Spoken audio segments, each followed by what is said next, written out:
and I'm interested in I mean, yes, I can play jazz. I always wanted to be a classical musician, but I'm just a musician, and I'm a composer first and a bass player second, and I'll explain that to you now. So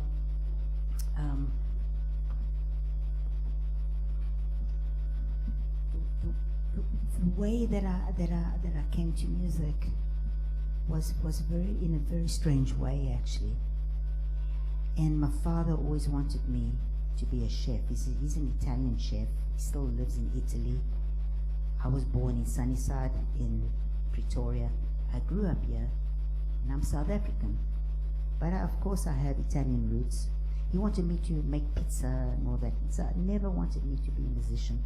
And I just landed up being a musician because of my love for it. And I'm going to speak about composition a lot, and how it relates to, and the way, my challenges basically as a musician. So when I was at Boys High, Pretoria Boys High, I enrolled for music without my parents knowing. I went for an audition, and the first time they saw that anything about music with me, because I wanted to be a musician already since I was 8, but they didn't want me to do that.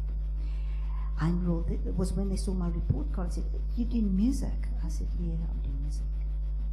And I studied music at high school, but for some reasons, my dad, I was always listening to sound, because he gave me a radio once, a little radio, and he told me very strange stories always, like he told me that, that monument building in Pretoria, he told me that it was built out of matchsticks, and I believed it till I think I was like 20 years old.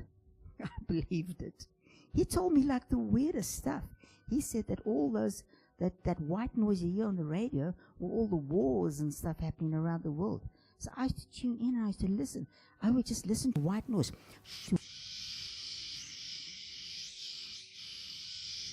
I would just listen to that for a long time. And then when I went to Boys High, at the break times, when everyone was playing football with a little soccer ball, I would go into the forests and I would listen to the effect that wind had on the leaves. I listened to the crickets, the insects. I just loved the sound. I would sit there every break and just deeply listen to sound. And I listened to the birds, how the birds sang these melodies. There was nothing tonal. They were all atonal, but there was such a beauty in that. So I always tell my students, somehow I don't like pretty, I like beautiful. Beautiful for me is something really special. And I found the beauty in these birds. And then I would go and I'd try to create. There was a piano at the school. I never ever had a piano, of course. So I used to go in early in the mornings to school and try and practice my classical music. And of course, because I didn't have a piano, there's no chance that I would be a great classical pianist. Somehow, inside of me, there's a classical musician inside of me. And I used to try and create those sounds that I heard because I loved it. Not because I wanted to be different or be unique. I just did it because I loved the sound of it. And I wasn't trying to impress anyone with it. And then later on, when I heard a bass player, when I was 16, I heard Weather Report with Jacko. And then I thought, oh, that instrument. So when I was 8, I saw a ballet by Swan Lake. And it was like something hit me on the head. Gong. That's what I want to do. I want to be a musician. I heard Swan Lake, the ballet. And I knew, I wanted to be a classical musician. since then. And when I was 16, the same thing happened to me. It's like something hit me on the head. And I want to play that instrument. But I was always drawn to the compositions of Jacko. I never worked out his solos or anything. I started working out all his compositions. And of course, over the years, when I became a professional musician, I can tell you now, so I then started little bands at school with my compositions. And there was, I used to come to Johannesburg. There was a place, the President Hotel, and in Hillbrow, there was a place called the Bella Napoli. And Johnny Faree and Tony Moore and all these musicians were playing there at midnight. I used to go there, and I used to record them playing and go home and work out their stuff. And one day I went, it was a Sunday afternoon, the President Hotel downtown. There was a band that played. They never recorded. And people ask me, who's my greatest South African inspiration? It was this one moment that I had with listening to the band was called Estudio. They were from Cape Town. It was Tony Cedras, Robbie Jansen, who's the guitar player? I know the bass player was Peter Sclay. Why I resonated with that was their compositions were, I can't even remember how they played. I remember their compositions. What the composition did to me was there was one moment in the composition, and they played and they built up this energy, and suddenly there was a square wave drop in dynamic, and I heard the audience go like that. And from that moment, I really realized the importance of dynamics in composition. Do you know how often I go to see bands play, great bands, and it's one level from the beginning to the end. There are no dynamics. Great music, but I get so bored because it's one-dimensional. There's no depth to the music. So when I started off practicing, I started trying to develop, and I can tell you now that I've never had a bass lesson in my entire life. I taught myself. I used to go to gigs. I used to watch how bass players used to hold the instrument, and then go home and try to develop it on my own. And I was just a lunatic for it. And then I started trying to. Then I got involved. I just have to tell you these stories. I got involved in through Jacko. I heard Joni Mitchell. Then I heard with Joni Mitchell, Pat Metheny, and then I heard ECM records, and I fell in love with that music. I fell in love with Bertha Gismonti on ECM records. All the music that they played, it was such deep music, but it was really connected with classical music. Then I started practicing. I started trying to understand composition. I started transcribing their compositions. So in those days, all my compositions sounded very similar to those ECM artists. I worked out that they were using sharp 11s, major 7s, how I used to sit and transcribe the compositions of Jan Garbrek. You know, in my era, I come from a place where there were no cell phones, there were no internet. Internet didn't exist yet. No books, no teachers. There wasn't any jazz in the universities yet. We just had to make it happen. And I find that such a large portion of our great musicians in South Africa are self-taught. Mark Fransman, okay, I'm not saying that I'm a great musician. I'm just saying that, like Mark Fransman, self-taught. All these guys are they just made it happen. All right, so I started trying to develop my bass playing and my compositions. I used to practice. So I used to go between the different rhythms, trying to make sure, and I would sit for that, I would do for half an hour, because I found it was kind of like a meditation for me. Trying to perfect my rhythm, to get it really accurate. And when I played, I tried to make sure that that everything was accurate. I am so the opposite now. For me, I realized that I want to connect my playing to the way that I talk. So when I say, how are you? I don't say, how are you? I don't make every note exact same pitch, the same length. I connect it. And I want my playing to not go, how are you? I want it, how? Just that. And it's changed the way that I'm playing now. Then as a musician, so I entered a competition. It was at the Santon Sun Hotel. When I was very young, I was now a professional musician. I was playing. I was 22, and there was a competition. I know that Spencer Babu, he came up with his band from Cape Town. I played. Johnny Ferry played with his band. And I didn't win. I played with my music with my band, but I didn't win the award with my band, like some smooth jazz band played, and they won. But I got a prize at the end, and I still have, they gave me a guitar blaster, a proper guitar blaster, and I still have a tape deck, radio, everything, for being the most original musician at the whole event. So I thought, oh, wow, okay.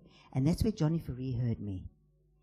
And then Johnny Ferry had this gig at the Santon Sun Hotel, him and Duke Makazi. Duke Makazi is a legendary saxophone player. And he asked me, he heard me play, he needs a bass player. Can I come at 6 nights a week for 6 months contract playing jazz? And I said, yo, I don't play jazz. I don't know what I do. I never played jazz before. I just do my own thing. He says, come. And then I turned him down. I said, no, I'm not going to do this gig because I can't do it. I'm not good enough. Then he phoned me. He says, he really wants me. You're only going to get one chance. And then from there, I realized you're only going to get one chance. When someone phones me to do a Brazilian gig, a salsa gig in Europe, I always said, yes, I can do it. And then I learned the music. And then I played with Johnny Ferry for 6 months, and we used to practice like lunatics during the day. And in the evening, we would do the gig. And in the breaks, we went outside having a party or whatever. All the musicians, we would be practicing in the breaks. Well, like we were transcribing, practicing, trying to make it happen. And then Johnny Ferry, if you don't know who Johnny Ferry is, he's a guru of South African jazz guitar. And he would tell us in the breaks, no, listen, yeah, on this solo, you did this wrong. That really sounded terrible. We'll try it like this. And then we would go out again, and we would do it. So, mentorship, having a guru that you're listening to. That's what that program is about, that Mark Fransman was talking about, mentorship, having a coach. And that's how I learned music. And I've always in my life, so I went on I've been doing gigs to try and make it. Then I realized now I have to make a living. I can tell you now, I haven't done just jazz gigs, or I've done like some of the worst gigs you can ever imagine. I mean, I have, when I went to Europe, I mean, besides all the parties and stuff, at the same time I was playing with Brazilian musicians, found my playing really they connected with me. So I worked a lot with Brazilians, but at the same time, man, I played with, you know who Gloria, not Gloria, once I was afraid, I was petrified, did it. Yeah, what's it? Gloria Gaynor. Okay, I've played with her. Latoya Jackson, I played with her. I toured with this guy, terrible music. David Hasselhoff. I'm looking for freedom in big stadiums and stuff. I don't know. And you know what? And when I accepted the gig, when I accepted the gig, I gave my best, even though I thought, okay, it's not my type of music, but at the same time, I was always doing my own music.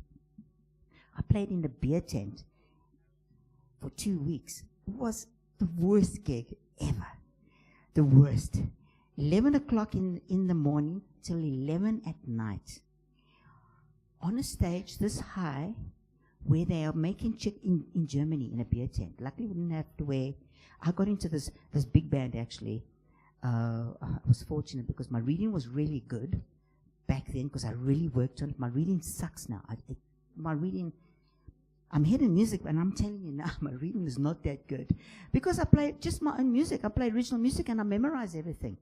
I don't have to read my music. I play by memory now, okay? And I don't play in anyone's bands, and I'll explain that now. But I got into this big band that did all the casinos in Europe. You know those casinos in James Bond where the people arrive in tuxedos? Not like in South Africa where they go to a casino in a safari suit, you know what I mean? There, it's like tuxedos, the woman with the jewelry, and I played in this big band. We backed Vicky Leandros, all these super mega stars, and you had to read them because they had a pad like this, no rehearsals, and then on the side, and the gigs were 6 hours long, and we had a little break, and then I remember the trumpet players, they used to come off the gig, and as if they'd taken their trumpets, put them in hot iron, and you could actually see the trumpet stain of the trumpet mouthpiece there. It was a big band, and then they would put the numbers down of the next tune, and you would finish a tune and you'd look, 200, and you're like looking for the chart, and the band leader starts counting you in, and you hit it. And I can tell you now, so we played all the casinos, southern France, Geneva, Austria. We would be in Berlin, then we'd be the next day in Geneva. It was amazing, but I did that for 3 years, getting a lot of experience, and I really got my reading together. But if you made a mistake, there was another bass player ready to take your gig. Okay, that's the level of, that's what it's like. Because there's so many guys. So when I went to Europe with my original, okay, then I started playing my own music. And I started suffering a bit, and then in the end I started playing with, I used to give out cassettes of my music. I've given cassettes to Jack, to Jeanette, to John McLaughlin. So one day I give a cassette, I see Pat Metheny in the street there. You know who Pat Metheny is? I give Pat Metheny a cassette. He gave it right back to me. And he said to me, I'm never going to listen to this. I don't even have time to talk to my mother. That's what he said to me. So I was trying to get my music out there. So one day I've got this gig on this like super megastar in Germany called Konstantin Becker. Luckily I got booked for this gig. It was like 80,000 people or something there in the English Garten, and string quartet, and Charlie Mariano, who played with Charles Mingus, he was on the gig. And I gave him my cassette, and he loved the music. He actually listened to it because we were in the same band. That's the thing. Trying to network your music, the people are not going to listen to it. But you got to try. So I finally was, and then he listened to it, and he connected me with Mick Goodrick and with these people that actually was playing with Jack Jeanette. And then I started getting into the scene and recording with some of the most amazing people. And what I realized is, it wasn't all about having chops, technique, being the fastest player. In Germany, there were so many musicians that had such great technique. But it was about my original voice that stood out and my passion for music. So I'm going to tell you one story, and then I'm going to play a bit for you and start talking about my compositions. So there's at the Richardstrasse Conservatory in Germany. Now, you must remember, in Germany, if you want to be a waiter, you've got to show them your papers and that you've got experience being a waiter or waitress. It's so in paper. So I get invited because I'm playing with all these great musicians. You can't you can't apply for this audition. They're looking for a lecturer at Richardstrasse Conservatory. They invite you to apply. So there, I get the invite to apply. So what happened was, I had to we had to arrive, and it wasn't just 1, 2, or 3 lecturers. It was the faculty of the conservatory was sitting in an auditorium like the Wits Theatre. There were like 30 lecturers there, okay? And then what we had to do is we were told that we had to play one piece of music, and then we had to teach a student for half an hour, okay? And then all these bass players are outside, and I see all these most famous bass players in the corridor warming up, getting their chops, and I think, some of the stuff. There's one bass player, he's telling me, I said, what are you going to do for your piece? He says, no, he's going to play giant steps, but he's only going to solo on the tritones. So at that stage, I didn't even know what a tritone was. Like, heavy guys. So I thought, all right, I'm definitely not going to get this gig. I'm a foreigner. My German I learned from the Brazilians, because I worked with a lot of Brazilians, so I learned a lot of my German from them, and they learned a lot of their German from me. So we speak German with a crazy vibe. But all my friends were mainly Brazilians and South Africans there. So I played a piece that I wrote when I was 22. It's just called My Friends and I.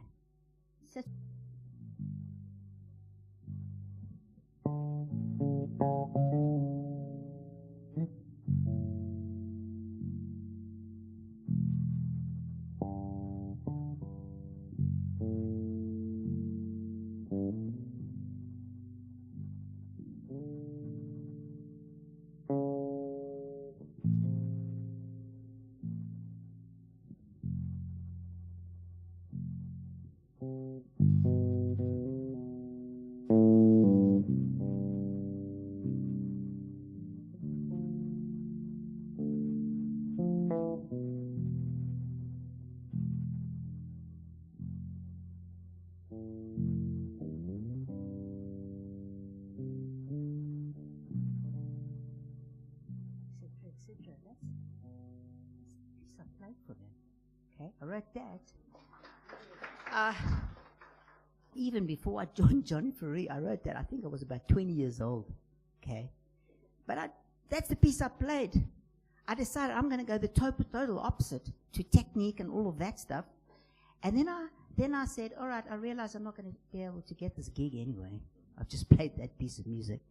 And then I said, asked the student to play for me. I said, play, I remember, play G major scale. And he hashed it up. So I spent so much time just teaching him how to play G major 2 octaves. That,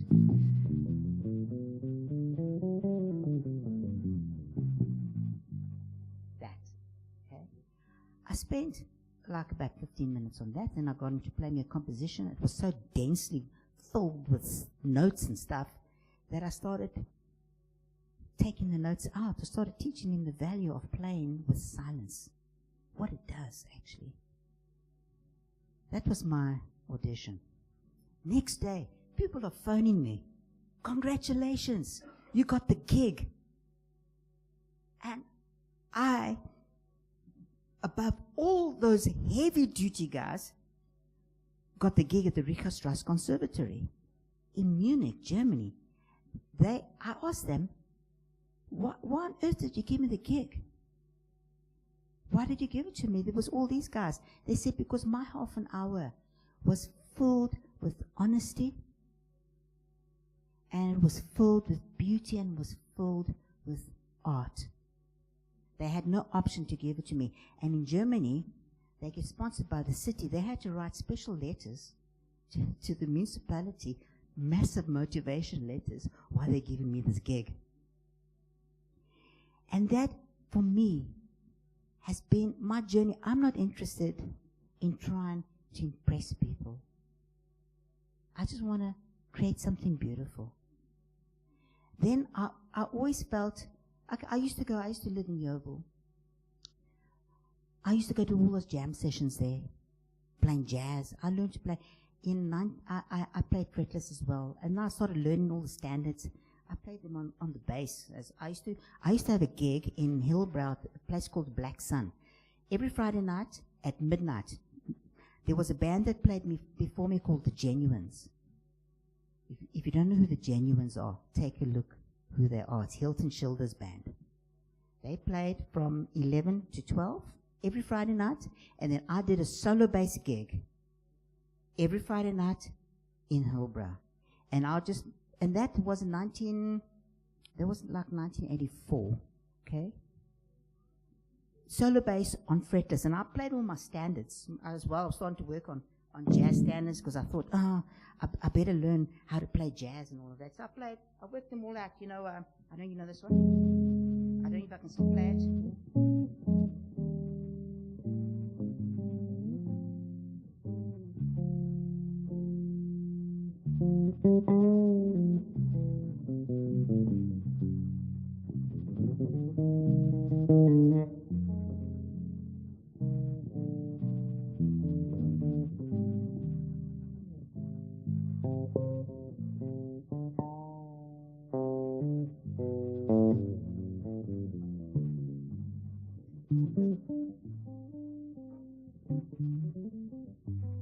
So I worked out all my standards. I played so many, just solo bass. Days of Wine and Roses and all of that. And I didn't see anybody else doing it at the time. I was kind of like the only one doing it. And then my whole life, I'll be playing. I played some amazing jazz gigs. I played with some amazing jazz. I played with Lee Konitz. I put on a recording with him. He played with Miles Davis and that. But I've never felt that I've been a jazz musician because I never learned to. I only found out who Miles Davis was like when I was 22. I don't know who he was. I was just listening and working on my own music. And that's why I feel I'm a musician that can play jazz. But my whole life, I felt a bit intimidated playing with jazz musicians because I'm always wondering, am I swinging? What do they think? Because I didn't grow up as a jazz musician. Until I got to a point now where actually it doesn't matter. If you want a bass player, don't call me. If you want Colin Mombelli to play bass, then call me. Do you understand? Because I realize I'm not trying to create compositions that are jazz compositions. I just want to paint my own music now. So I'm in the position as head of music. I'm really well situated because I am now, as much as I love jazz and classical and all of that, I can now try and get the best people here and inspire the students. And I'm just there, just monitoring it and checking it and having the vision. All right, so I'll play you a little bit of my compositions and how I see things. So all my music, the way that I think, you see things, is my compositions come from the time that I was in the forests. All right, so I don't want. Okay, so I played,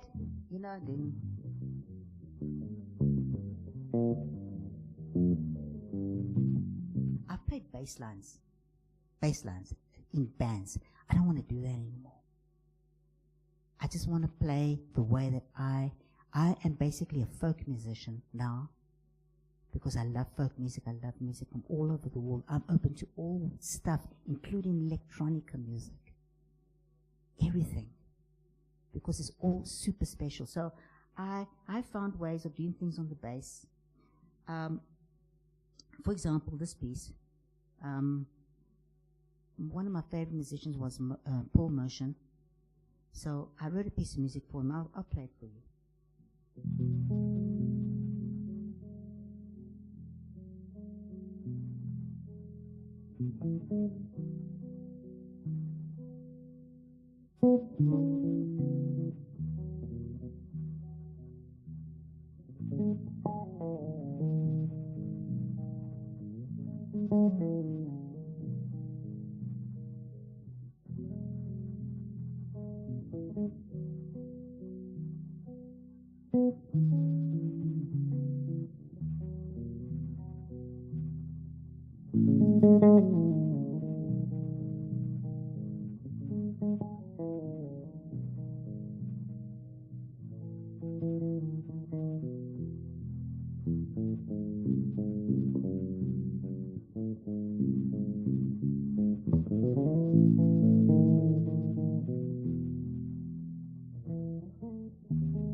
que se gono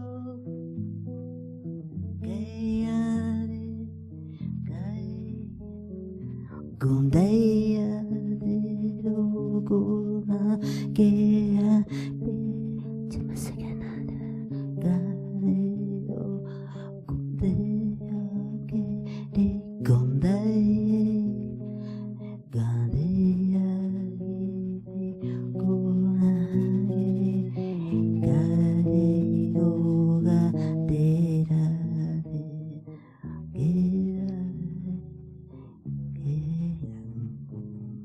Manatek so hey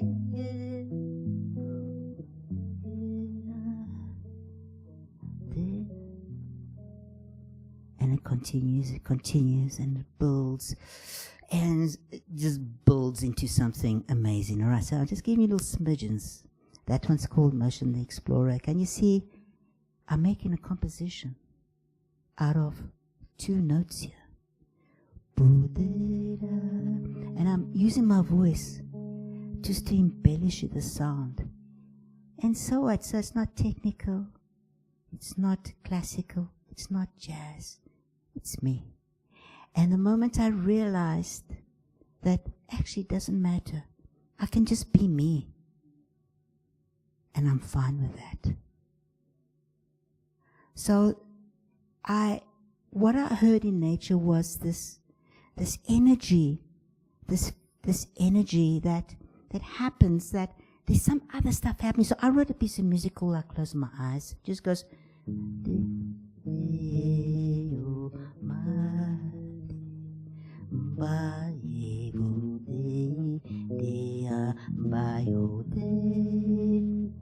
but it lacked something.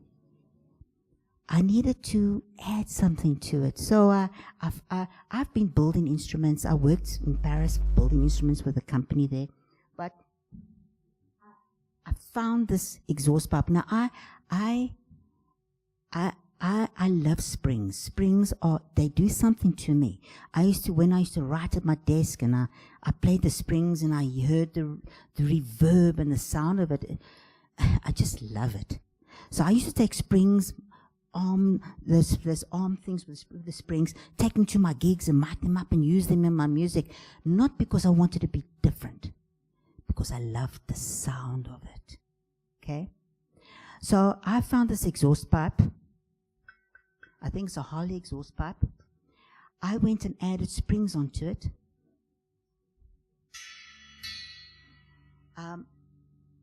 Okay, actually, with sound designs, with the springs and that, I can tell you, I've always been into sound, so I'm going to go back to when I started, when there was no Ableton and computers. What I used to collect, I used to take little tape recorders. I still got a whole bunch of these. Little tape recorders, and with a cassette, I would record thunderstorms. I would record birds, all different things. And on the cassette, I would write what it was. And I'd put it on stage. I would have about 7 of these sounds going. And with this, it would go through a volume pedal that was on 0 and into a mixing desk. And then before I got on stage, before I performed, I would switch everything on. So I would have all these cassettes running at the same time, but you couldn't hear any of them. And on the volume pedal, it would say birds, thunder, lifts. I would ride up and down lifts because I loved the sound when the lift stopped in those days. So I would create all those sounds, and while I played, I could then play, and as I want to hear birds while I'm playing, I would just bring them in. I hate the idea of, I'm still an analog person. I work with my feet because I don't like the idea that you got a laptop and you want the sound of birds and you quickly go and you got it on Appleton Live, whatever, and you hit birds. It takes away the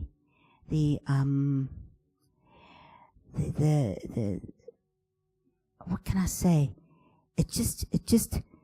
There's something about seeing something come in. It takes away a little bit that energy away from the performance. You can see something coming. I want something to start coming and happening. Oh, where does that come from? Where does this come from?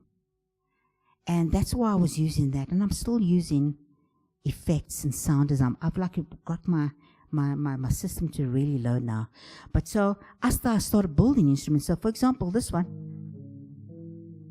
I thought, all right, let me create some dirt in this. I want to play music that I don't walk on cement. I want to walk on sand with barefoot. I want to have that sand between my toes in my compositions. So I then created this. Let's just get it going. So I've got a lot of loop stations with a lot of sound designs now, and I generate these sounds for different things. I've even got Brenda Sassani sampled on one of them, reciting one of my poems. All right, so look at the sound. I wanted this sound.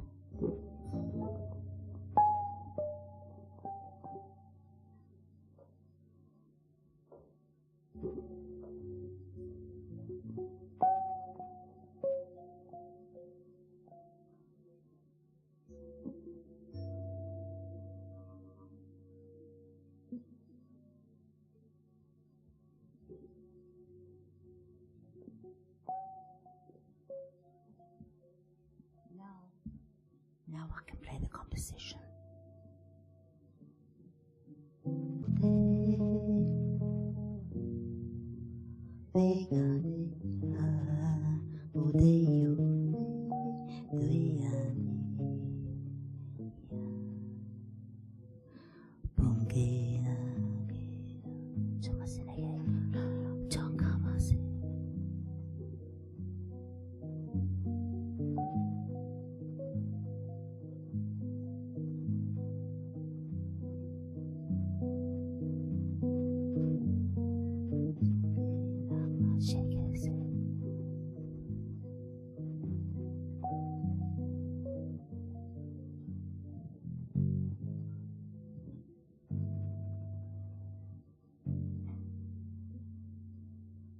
Can you hear what that did to my composition?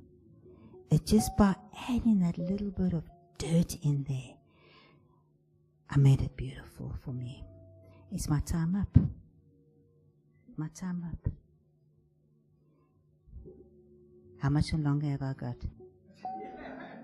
One crazy piece.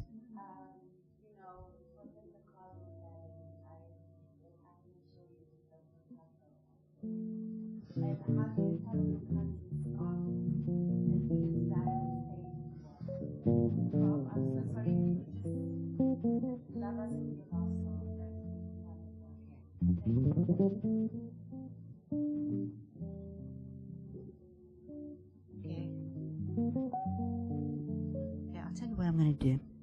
I've got so many compositions, right? I've got hundreds of compositions. I just keep on. No, half of them are not recorded. They're there somewhere. Okay. So I played a lot with Brazilians. I'm going to play a piece now. One thing that I learned about listening to music in the forests was about density. If I wanted to make something loud, I don't play louder. I add more. You know, when you go into a restaurant and there's two people talking, and then another two people come in, same volume, and another two people come in, same volume, it somehow gets denser and has this feeling that it's getting louder. Okay? So I'm going to demonstrate that now in a composition called surdo. Surdo is a Brazilian drum. I was in Brazil, I toured with Brazilians, and I'm going to play this piece for you. And I'll end it there. So I'm going to set up the surdo drum here. And I'll keep it short.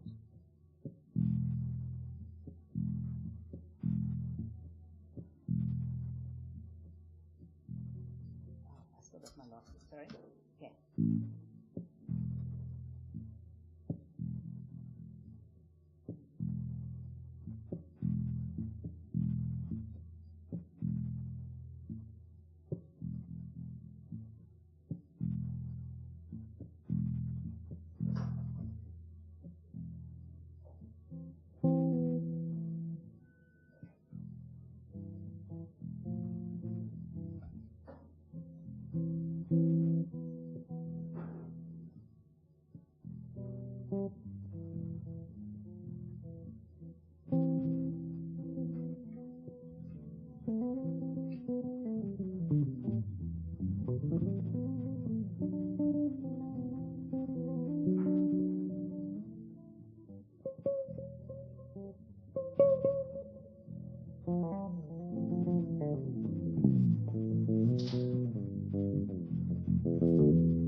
Peace and love, everyone. Thanks, Chantal. Thank you. Thank you.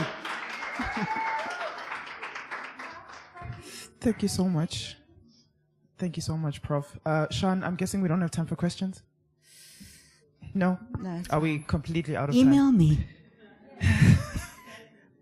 Are we completely out of time? Yeah. Okay, not a problem. Not a problem. Thank you. Can I hand over? Sharon? Thank you so much. Thank you. Thank you, sir. I love you. I love you. Just watching you, just being immersed in the sound. I'm learning that this is a lifestyle more than anything. Ladies and gentlemen, what an extraordinary conference we had. This has been an amazing and a profound exchange of wisdom, artistry, discovering jazz that is not just a genre, but in fact, a lifestyle. I extend my deepest gratitude to each and every one of you for dedicating your time, passion to this event. Let's continue to celebrate and converse in the language of jazz. To our wonderful sponsors, insightful panelists, and the incredible band and artists, your contribution has been nothing short of magnificent. And a special thanks to Sean. Your unwavering dedication and system to fostering growth and nurturing talent has planted a powerful seed within our community. It has really been an honor to collaborate with you. As we draw to this remarkable gathering to a close, I invite you to join us at 5:30 in the next 50 minutes for a special screening at the Wits Theatre. Filmmaker Anva Samuel and the jazz musician Michael Landini will present a captivating film that promises to enrich our appreciation of jazz even further. Ladies and gentlemen, thank you. Travel safe. Thank you. I know we are over time, but please listen to radio. Please listen to radio and Ellie. She's the presenter on a Tuesday morning. And please thank my beautiful model, Mrs. South Africa, production assistant at the top, Sharon. Thank you.